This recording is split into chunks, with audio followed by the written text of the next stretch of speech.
What's up guys, welcome back. I'm Jeffrey, physical therapist, and welcome to my vlogs.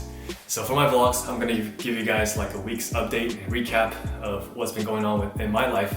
And starting with last weekend, I was in Dallas, Texas, visiting my sister and her boyfriend. I drove up there with my fiance, and the drive was supposed to take like 4.5 hours, but it took us 5 because of traffic, and it just took a while. But we stopped at Buc-ee's, as always, that big gas station with that kind of scary looking beaver. We stopped for some restroom and get some snacks. And once we're in Dallas, we visited this stone village place called, I think it's Adriatica, in McKinney, Texas. So that was cool. All the buildings, the apartments, and the houses were built out of stone. The whole area looks like it was from like a different time period. So it was kind of cool to walk around and check out. They have like little shops within their communities. And in Dallas, we just ate a lot of good food. The first night, we had barbecue from Terry Black's. We ate a lot of Korean food. So Dallas's Korean food, I would say, is a lot better than Houston. So whenever we go up there, we try to eat as much Korean food as we can. I like galbitang, gamjatang, like potato, the pork soup, and just, yeah, it's delicious. And of course, I met up with my friend Wayne. He lives in Dallas with his fiancée Ellie, and they always show us to the good spots. Oh, and then we also checked out this big furniture store. My sister, they're looking for furniture. It's called Nebraska Furniture, and I think it's similar to IKEA. And they have a subway in there. It was huge. There's like different levels, and they have sections for rugs, sections for sofas, and it was like an amusement park. And then once I got home, I had a couple of days off. I took PTO to use up more of my hours.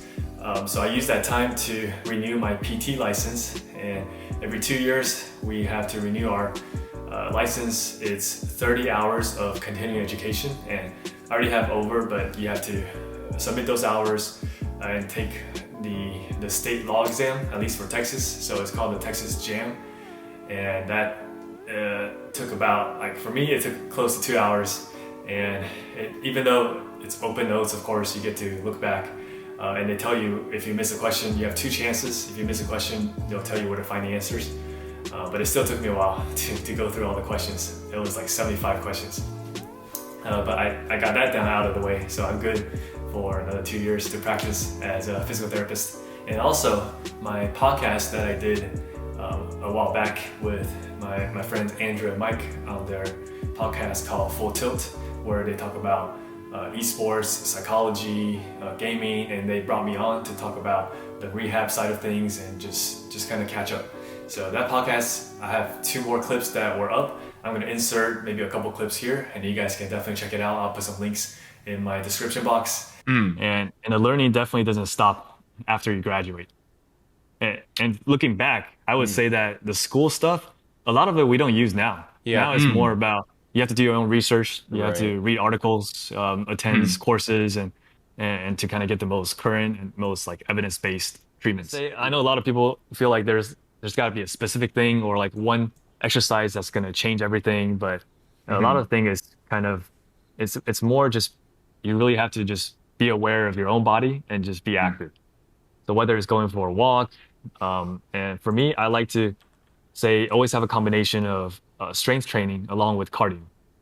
So I used to be more about strength training. I didn't do much cardio. I remember that. I remember that I would time. play basketball, but then like there's a period of time when I don't play basketball, I'm not moving much. And then later on down the week, I also had a chance to shadow a Rocksteady boxing class, and it's a boxing class made specifically for people with Parkinson's. And I've always wanted to shadow one. There's like they host this at different boxing gyms around the city, around Houston too. So I had a chance to shadow a class, and it was pretty cool. And to see how they use like high intensity exercise to help improve those Parkinson's symptoms, to combat their postural instability, their rigidity, stiffness, all that stuff. So this month is also my birthday coming up, and my fiance got me some new shoes, all white, Nike Metcons. They look really sick. She even got my username, my FitWoo username in the back of the shoe, and she customized it to make it all white. And I think it looks really clean. I'm excited to wear them in the gym And I already tried it out a couple times, and they're pretty flat on the bottom soles, so it gives a pretty good support for leg days and just for generally for training. So I really enjoy them. And even for like cardio, for walking, I've been enjoying my incline treadmill walks right now for cardio, and they work great. And as for work, my student has been here for 2 full weeks now, and this week she's been doing well, leading treatment sessions, doing multiple notes on her own, and this week we're able to get her some experience performing evals with us. But next week we're hoping to get her to do evaluation all by herself, go through the whole process and document the whole note independently. And she's progressing well, so we're excited. She's willing to learn, which also always helps us out. I think that will wrap up this week's recap. Hope you guys enjoyed the video, enjoy the content, give it a thumbs up if you did, and comment below if you have any questions, any comments. Thanks for watching.